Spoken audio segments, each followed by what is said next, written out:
Okay, let's start off with some forward and back running. So you start here, you're running forward and running back.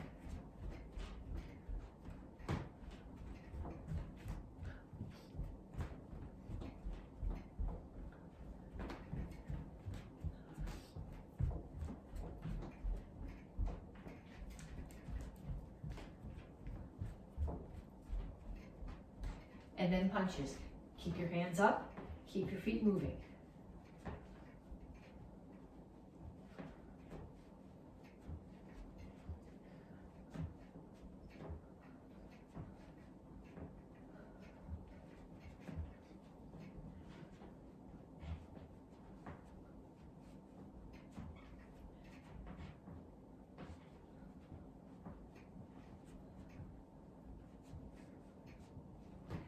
Next one is shuffle.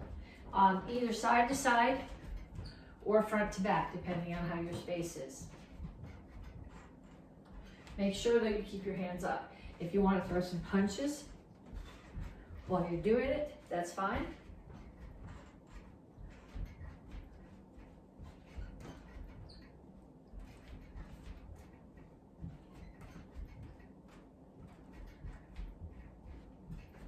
And knees.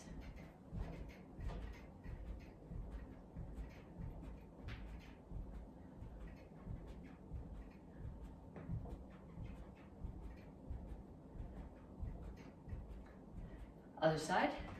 Make sure you keep the standing knee bent. You're doing more work that way. As long as you're doing the warm-up, you may as well get as much work out of it as possible.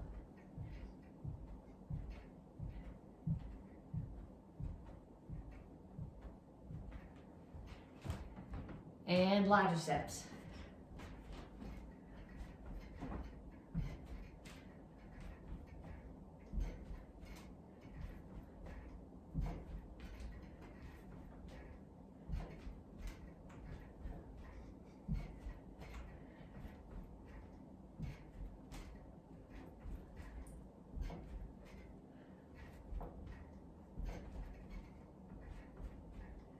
And kicks, front, side, back.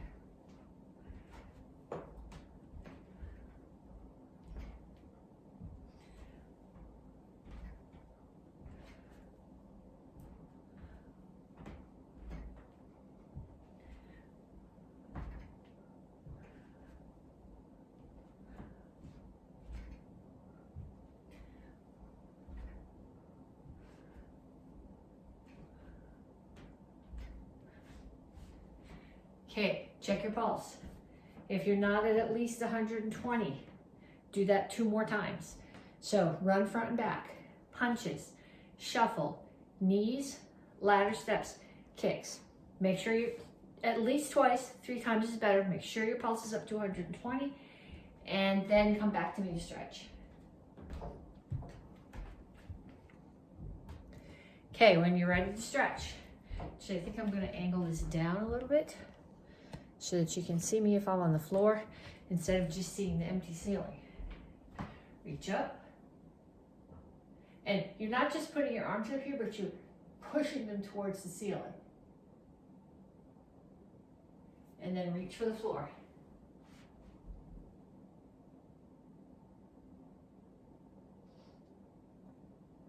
Over to one side, grab your ankle, pull your chest to your knee. Keep your chin up. And down in the side stretch. You want to have both heels on the floor here. Well, you might not want to have both heels on the floor, but I want you to have both heels on the floor. Turn, stretch your hip flexor.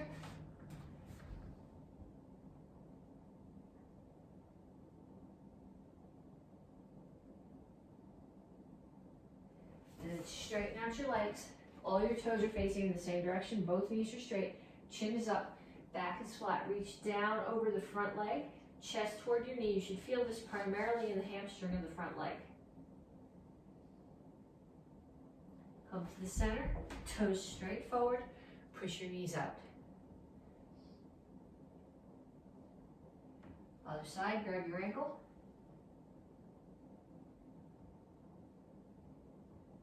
And then down into side stretch.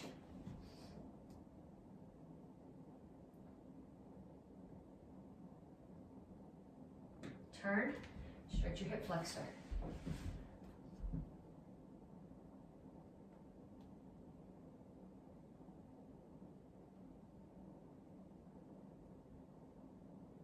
Straighten out your legs. Knees straight, back flat, chin up, chest down towards your front knee.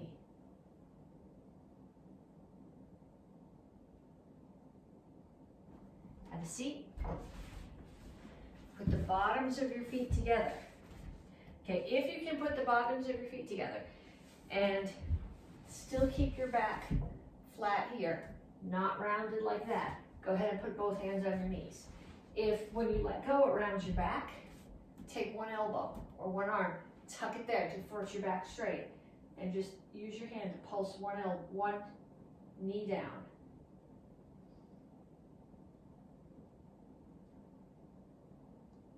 And then the other side.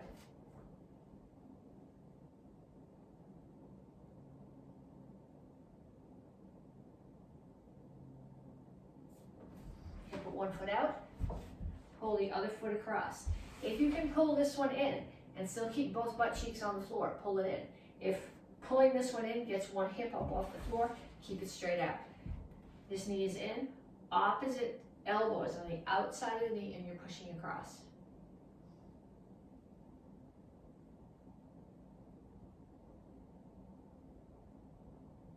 And then same thing on the other side.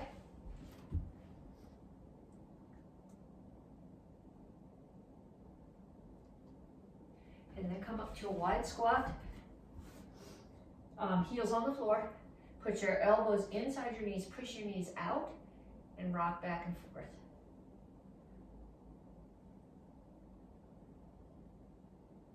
And put your hands flat on the floor and straighten out your legs.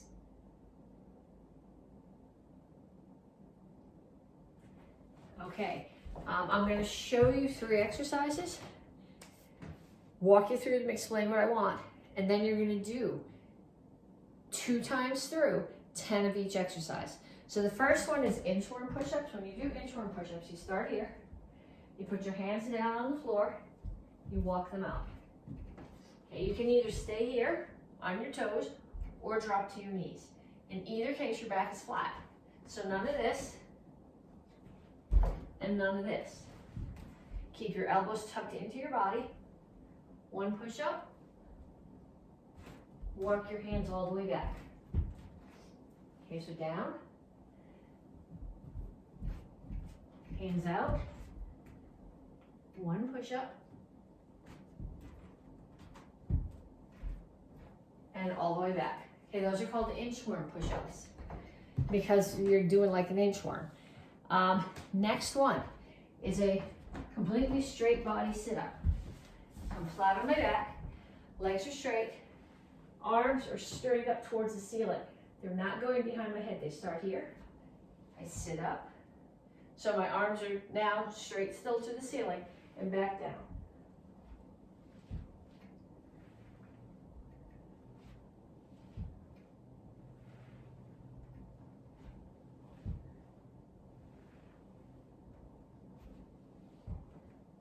And then we've got one more. The last one is a squat and lunge. So when you do a squat, you want your feet, people will tell you shoulder width apart. My shoulders are only about that wide apart. That's way too narrow for me to squat. It's got more to do with how long your legs are and how flexible they are. So I got mine out about here. Toes need to be straight forward. And then when you squat down, you don't want to bring your butt back. You want your shoulders to stay over your hips. Okay, at the very least, you need to come here. If you can get all the way down, that's even better. When you do your lunge, you're going to step back, and you're going to step far enough back that you have a 90-degree angle here, so that your knee is over your ankle. You don't want to be here with your knee out past your ankle over your toes, because that's going to stress your knee. Okay, so you start here, you step out, squat, in, step back and lunge.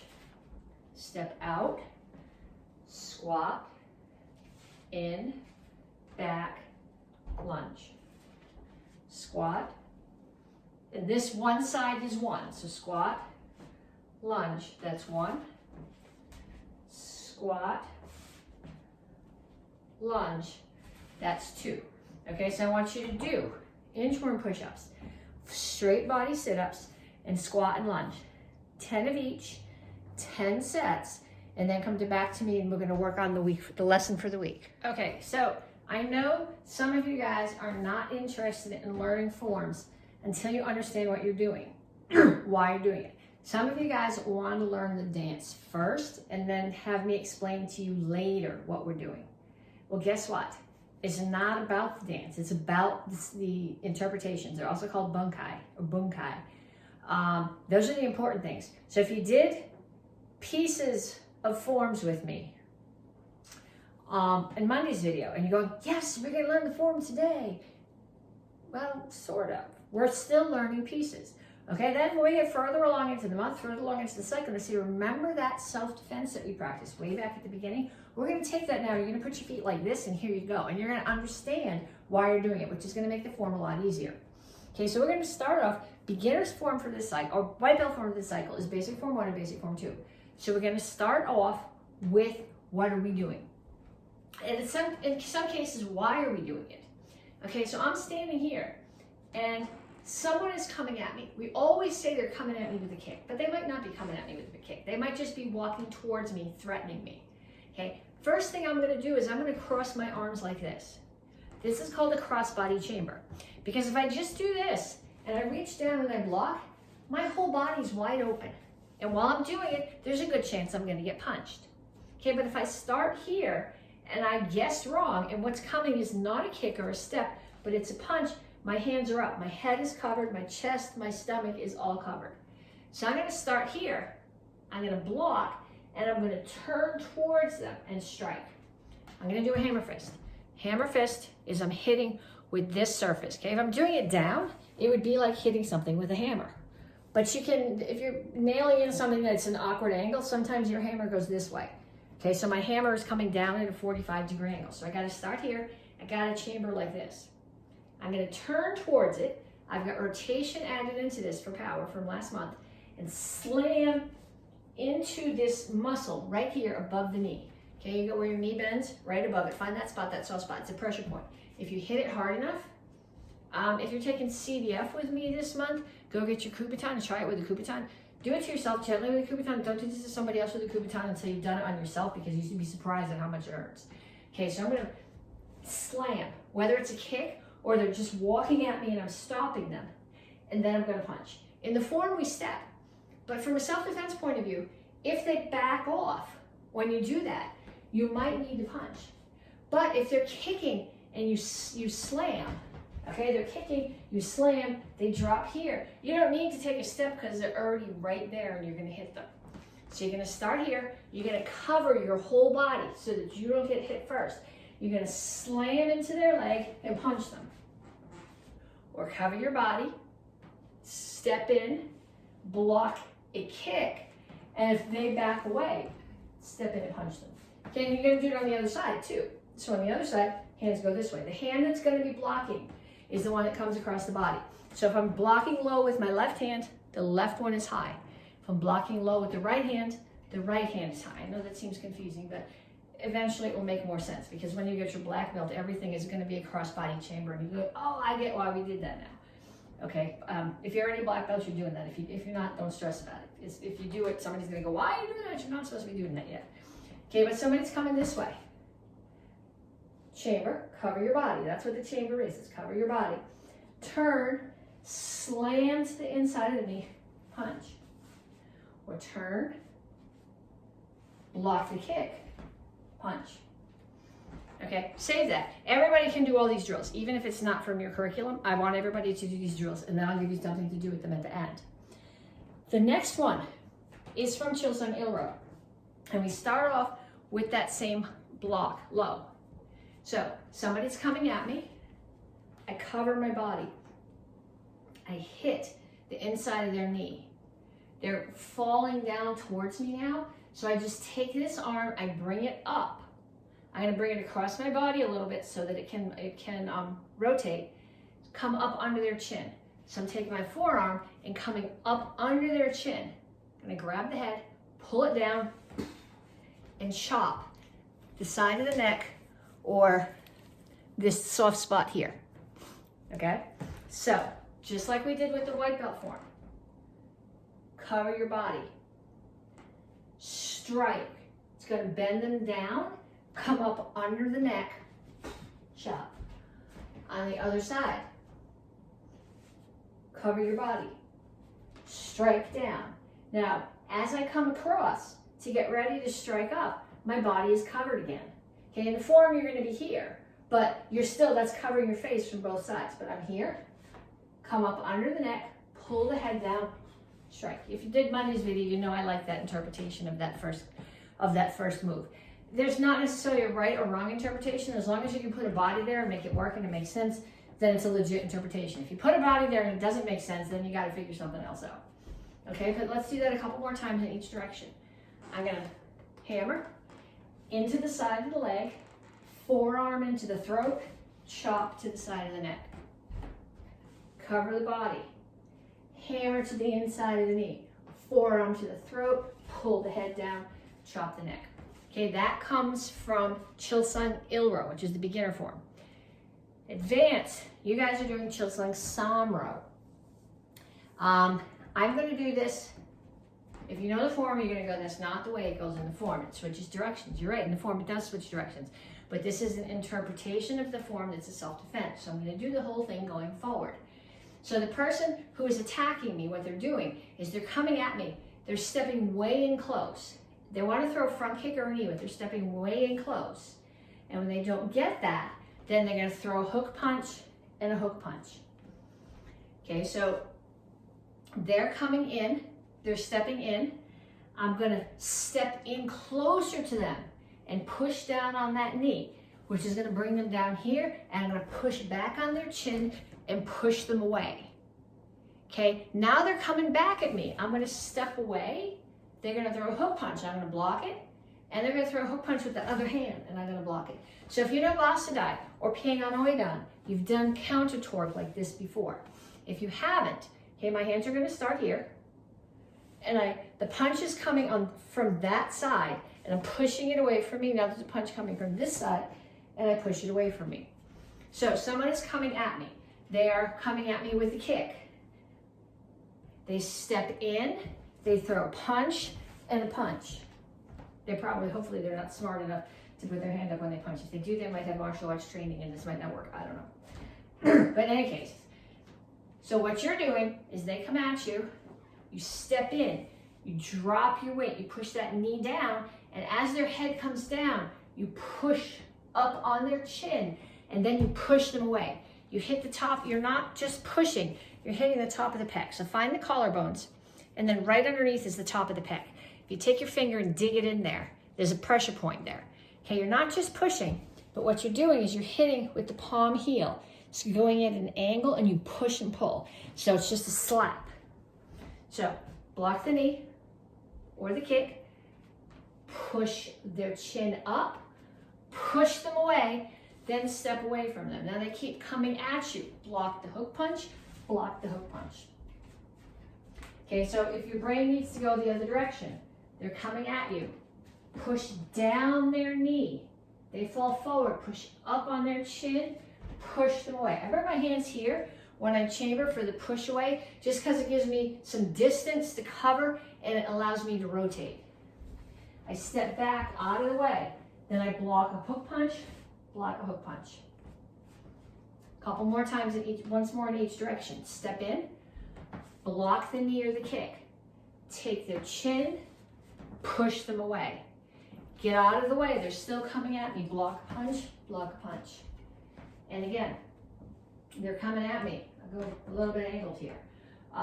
Step in, push the knee down, push the chin up, push them away, get out of the way. Block a punch, block a punch.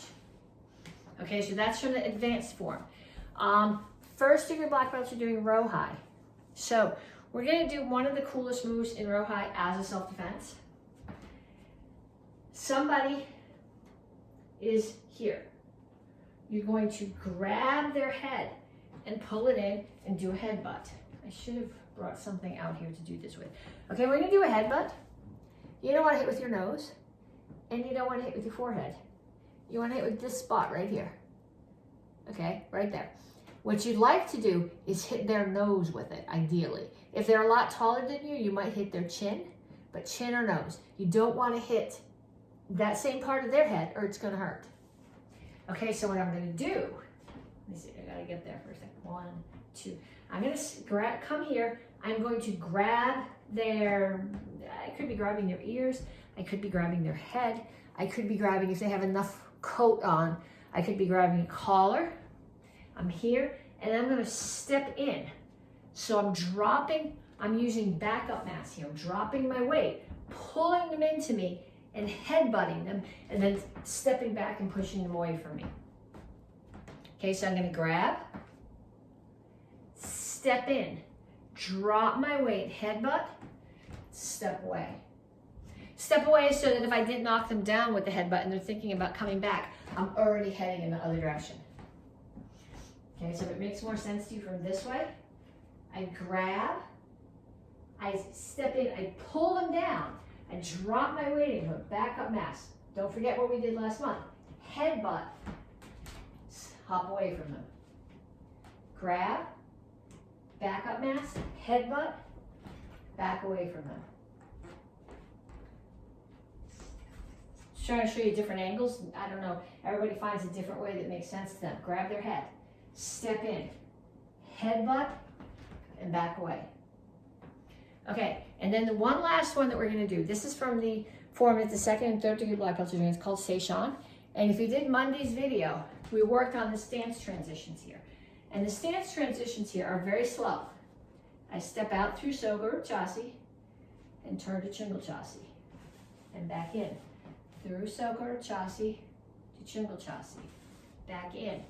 Through Soga Chasi to Chingle Chasi. Now, just like a basic form, that's going on when you're practicing as a form. It's stylized, okay? You hit somebody, you block and you strike, you block and you strike, and they keep coming back and you do it again, which is what we do in the form. From a self-defense point of view, the chances of them doing it in that nice, orderly progression are very small. But the important thing that you should have got out of Monday's video is that stance transition.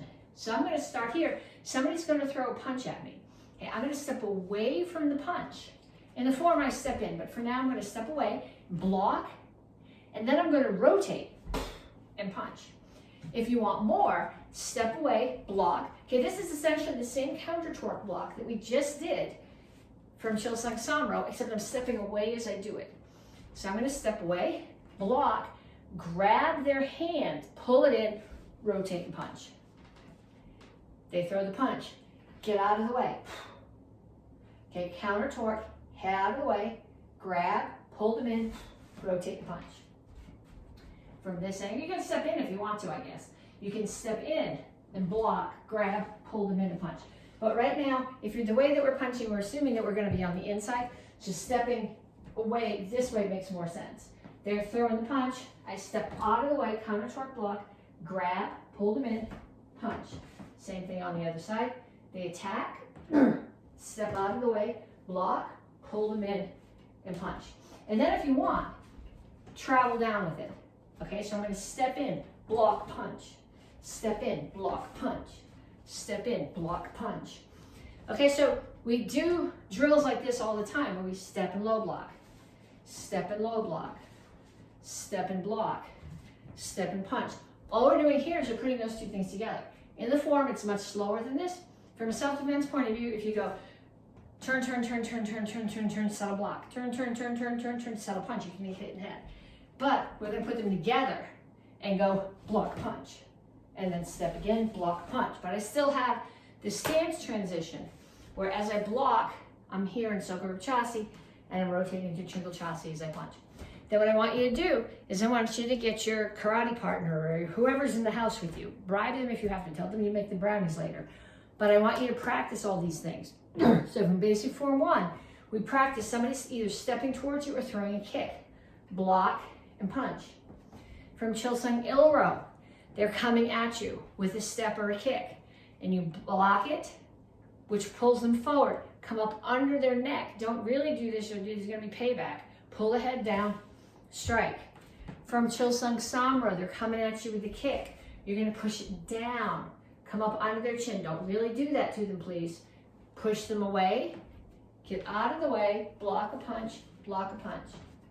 From row high, grab their head. Pull them in, drop your weight, headbutt, and hop out of the way. And from Seishan, block, punch, or block, grab, pull them in and punch. Practice those with your partner. Even if it's not from your curriculum, those are self-defense drills. Everybody can do this. I want you guys all to do those. Okay, first weapon is single chucks, which is the beginner weapon for this cycle. When you hold your chucks, you want to make sure that your fingers are close to the string or to the chain. If you hold them out here, at some point you're going to smack yourself in the head.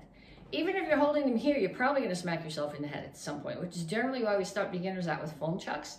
And really, I mean, these are wood, but they're balsa wood. There's not much to them. You can snap them. You do not want to be using, particularly if you're a beginner, really heavy wooden chucks. Okay, so we're going to start here with just a spin. I'm going to put my chuck in my hand. I'm going to put it in my dominant hand to start. And I'm just going to do backward spins. Okay, so it's the one that's in my hand is level with the floor, and the other one is just spinning back. And then I'm going to stop. And then I'm going to go forward. Same thing. And catch. Then I'm going to put my dumb hand and do the same thing. Back. And forward.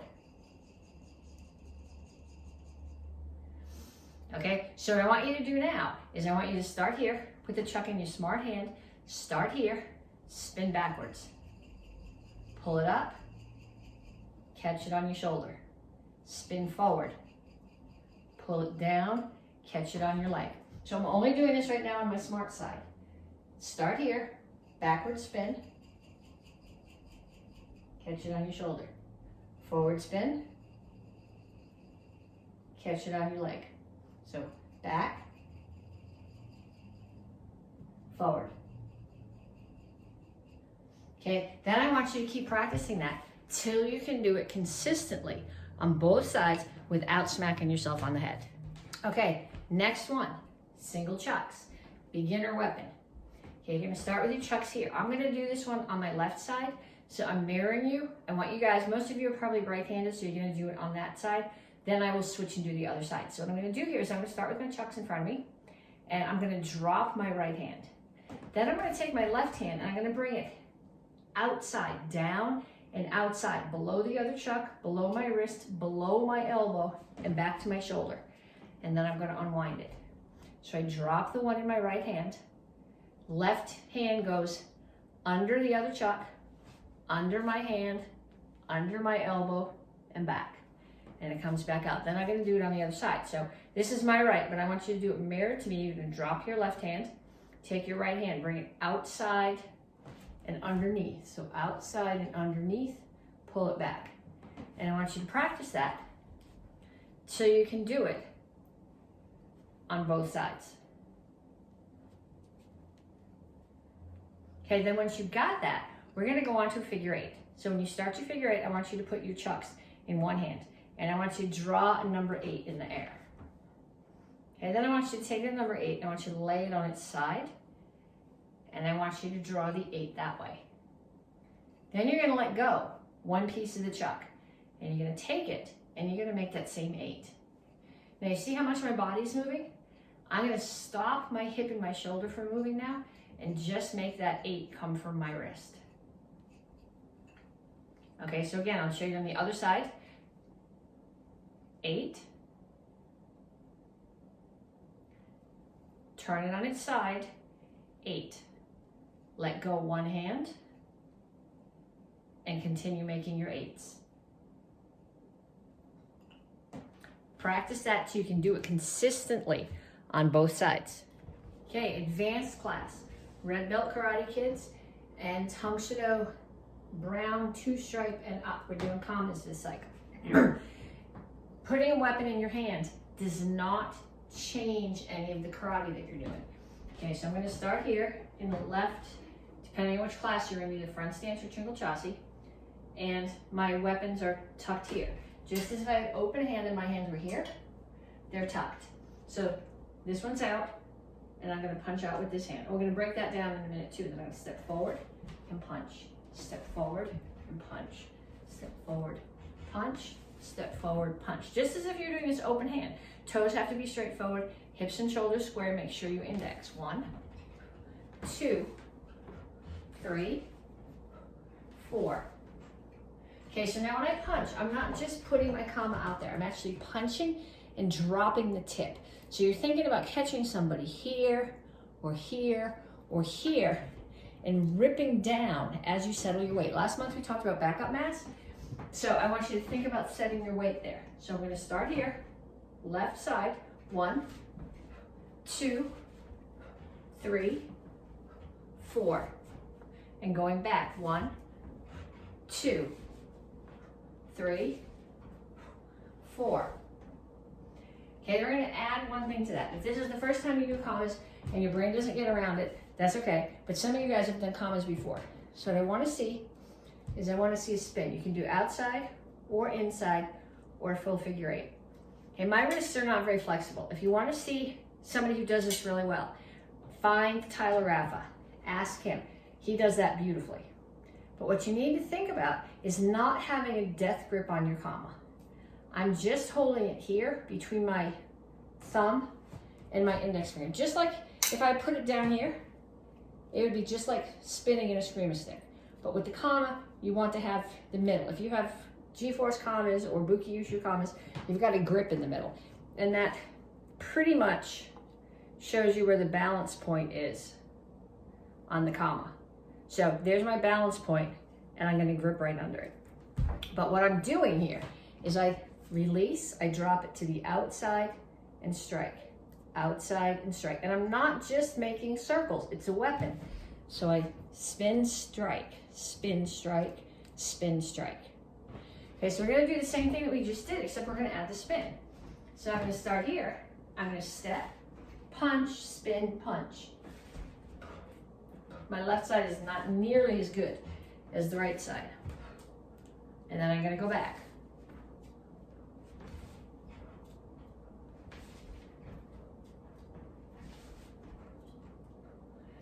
Okay, practice that. And then if you want to add more, you can go outside, and then you go outside, inside, strike. What you have to make sure of though, is that you're not end up striking with that end of the weapon. That's not useful. It's out, strike. So you're always striking with this tip. It's gonna take some practice. That's the whole point of this. Keep practicing. Okay, black belt weapon for this cycle is an oar. It's also called an, I'm not sure how it's pronounced, either iku or aiku. If you would like a little bit more information about the history of it, go back to the graduation video from the end of January. And I did an intro to this, and I read you a little bit, told you a little bit more about the history. Okay, but it's similar to a bow, except it's fatter at one end. Okay, I'm not going to be using this in the house, because if I do, there's no way I'm not going to take out the ceiling fan or the table or the window. So this is the bow. If you take class from me outside, this is what I'll be using. This is my house bow. Okay, it's in a screamer stick, and I made a little cardboard oar thing at the end. Okay, that's what I'm going to practice with in the house, because I don't want to take anything out. So what we're going to practice to start with is a figure 8. So I'm going to hold it in my hand like I hold a bow, and I'm going to do full figure 8s. So it's going to come to the left. It's in my right hand now. Right hand is palm up, left hand is palm down. I'm going to do full figure 8s. So I'm going to come to the left side of my body, to the right side, to the left side, to the right side, to the left, to the right, to the left, to the right. Okay, then I'm going to put it on the other side. Now I got my left hand up, my right hand palm down, and I'm going to go to the right, the left, the right, the left, the right, the left, the right, the left. Okay, and if all you're doing is spinning it, it becomes baton twirling. That is not martial art. If you're curious about baton twirling, go on YouTube and look up like baton twirling world championships. They're absolutely amazing, but it's got no martial intent, no martial application. So what I should do here, we're going to start on the right. So right hand palm up, left hand palm down. You're going to make a full figure 8 to the left side, to the right side, and then smack.